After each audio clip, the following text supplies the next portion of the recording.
Hi everyone, it's Kim. Thanks for joining me. As we sit here enduring summer's heat wave in the middle of July, we can also focus that it's time for Christmas in July. But before that, we have to celebrate Summerween, which is a look at Halloween. So that's what I did this past week. I just enjoyed pulling out some of my Halloween related dies or Halloween dies and paper and just had fun. I want to show you what I used and then I'm going to show you what I made. So I pretty much just used these dies and this graphic 45 paper. I got this last year at Scrapbook Expo, hadn't used it, thought now's a perfect time. I have these two All-in Create dies that this one I purchased again at Scrapbook Expo last year for these two cars. Thought perfect for Halloween. And then this one, I love the frames on both, but I just thought the trees and the moon were great as well. And then for most of my dies, they come from Spellbinders 13 Days of Craftoween from last year. I don't know if Spellbinders is doing a Craftoween kit this year. I haven't seen anything out, but hopefully they will. We'll see. All right, so this is what I made, a Coptic stitched book. And I love these little books. So last year for the 13 Days of Craftoween, I had created this little Coptic stitched book so I could look at all the dies and what day they were. There were 13 days of dies. So I did this last year. This worked great. I definitely referred to it when I was making this book, but the books are the same. So you can see the stitches in the back. And I made the book before I knew exactly what I was going to do with it. I knew this end would be a lot thicker than this end. And I have some interactive pieces in here from Karen Burniston, her mechanisms, which we'll take a look at. But I knew this up front, that this is what was going to happen, and I was fine with that. At some point, I'll learn to make an interactive book where maybe I can make a thicker spine, but there was a reason I decided to do this. I made the book first before I even thought about what was going to go on the inside, and I only did 4 signatures. I sometimes get carried away with the number of signatures, and I didn't want my book, 5 inches wide out here. So 4 signatures. And again, most of the paper is going to be from this pack from Graphic 45. It's the 8x8 pack.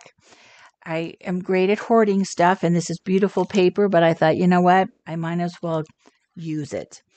So on the outside, the cutout is from Graphic 45's paper pack, and this little skull hand is as well.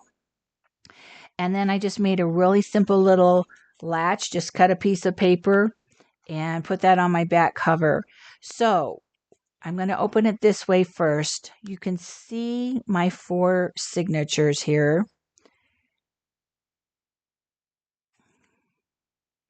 And on these signature pages on the inside is where I have my mechanisms.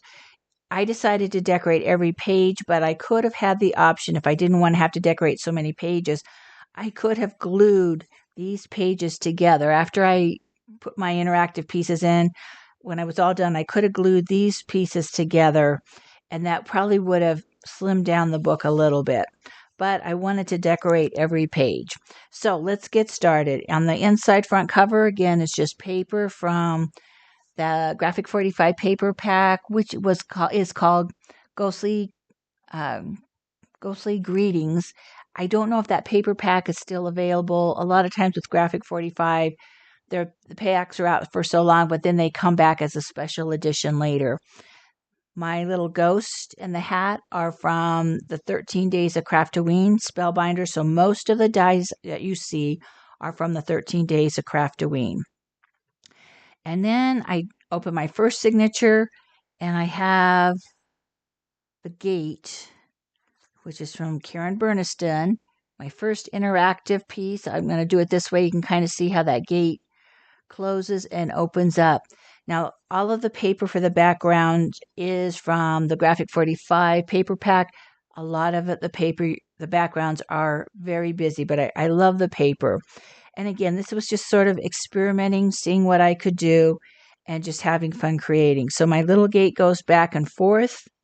My monster and the haunted house are from Spellbinders Craftoween, and then the tree and the moon here are from All and Creates Roadway Vistas. So I have two trees, and this is the taller tree on this, and then the moon.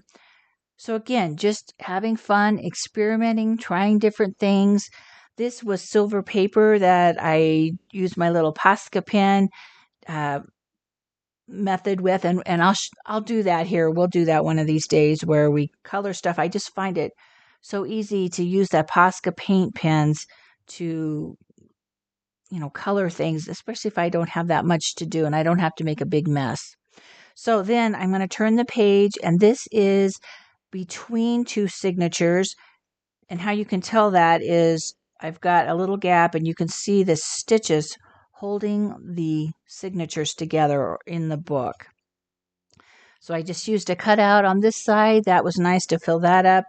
And then on this side, the Craftoween dies. And before I even started this book, I just sat and made every single die, and sometimes multiple pieces from the different dies from Craftoween. Nothing in mind. I just sat and cut, put it together. And then when I was ready to decorate my pages, that's when I put the dies together in kind of a different scene. So then I have my second signature again. Oh, let's go back. I'm sorry. Let me tell you what die I used here. This is the Iron Fence pop-up. This is an older die from Karen. And it has the fence die and a couple birds. I didn't use the bird since I had my monster, but you've got the birds and the fence, which does open and close. And then if we pop over here to this one, we've got the two cars with their ghost drivers, and the one car pops down behind the bus, and they're at the stoplight waiting for the black cat to cross the street. So the cars are from All and Create. This is Climbing Woods, and there's the two cars. Now, one thing I have learned about these, they cut and embossed in one pass, but I think I would be better off if I die cut out of something other than black paper. It could be the dark gray, brown, whatever, and then ink it and then make the embossing pop more. When I cut it out of black, I'm finding then I have to lighten it up to try to make my embossing pop. And then this one I actually did the Posca paint pen silver, and I believe it was brown maybe. And then I went back with a small black ink pad trying to get some of that to pop again, some of the embossing. So I'm slowly learning. Maybe using black is not the best colored cardstock to use with some of these embossed dies. The other ghost drivers are my skull and bat. That is from Spellbinders. Here is the All and Create Moon. And then the clouds are from Spellbinders. And then for this die, this is an older die again from Karen, the Spinner Square pop-up. So this is a piece that comes up and down. And I altered the size of this a little bit just to fit my car a little better. And then I actually just did this on my own. The top part of the stoplight is from this die set. And then I made the pole and just punched out 3 different colors for my lights. But I like this guy. He's just pulling in behind the bus there and waiting for the green light, or in this case, the purple light. So when I turn this page, I now have the pages between the signatures. So again, if I had wanted to maybe make this book a little thinner and not have so many pages to decorate, these are the 2 pages I could have glued together between my pop-up pages. But if you want more room to decorate, you certainly can decorate the outside of the signatures.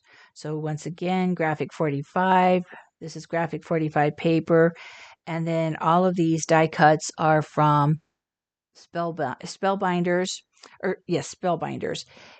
And again, if you're not into Halloween, you could still make a book like this and decorate it for Christmas if that's more your thing, or whatever holiday or theme you wanted with as many or as few signatures as you want.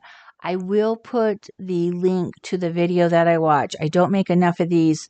They're not difficult, but I don't make enough that I remember the exact process. So there's one video that I will link that is excellent because she goes nice and slow, explains everything, and you can do it while she's making a book.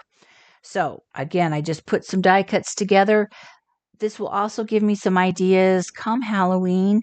If I want to think, what could I do for the inside of the cards? I can look to the inside of my signatures. If I want to think for the outside of the cards, I can look at some of these pages to give me an idea. So we move on to our third signature, and this time I've got the flowers popping up again from Spellbinders. And when I put these together, a lot of times in the die set, I will have I'm starting to do this more and more. So this is Karen's triple platform pop-up. This is a fairly recent die set, not as old as the others I've shown you. But what I do is I just take scrap paper and I put the mechanical pieces in here. So then when I was making this, I could put my flowers on here with a pop dot and just kind of see, would that work? And this is a 5x5 book. So that gave me a little extra room to decorate all my mechanical pieces. So I didn't just sit and put all this down and hope it worked. I took my time when I did the mechanical pages, did this, put it on here to see how it would work, how I would need to space things out, and to make sure I didn't have anything colliding. Once I got the flowers on, then I put the stems on, and I a lot of times just use a small glue dot and then make sure that nothing collides. And then at the very bottom, again, a busy background, but I've got my little crow and my skull heads. And I thought, oh, I should make those pop a little more. But then I thought, no, they're kind of buried under those flowers. We'll let that just be something you discover. And then for my next 2 pages in between the signatures, again, let me go back to this for a sec. The triple platform pop-up is what I used it for my mechanical piece for the flowers, the skull sunflowers. Okay, then we're back to Graphic 45's cutout and another grouping of dies from the Craftoween kit. This time I made my casket door open. I just put a little hinge. I just made 2 little hinges so I could open this, and I just lined it with a bunch of bones in there and my ghost, and then my little my little candles. And then for my final pop-up, we've got a couple trick-or-treaters here and our little vampire friend. Again, all of these dies are from the Craftoween, including the haunted house. Here's those 2 trees from All and Create. So now you can see the taller tree and the shorter tree. Again, roadway vistas.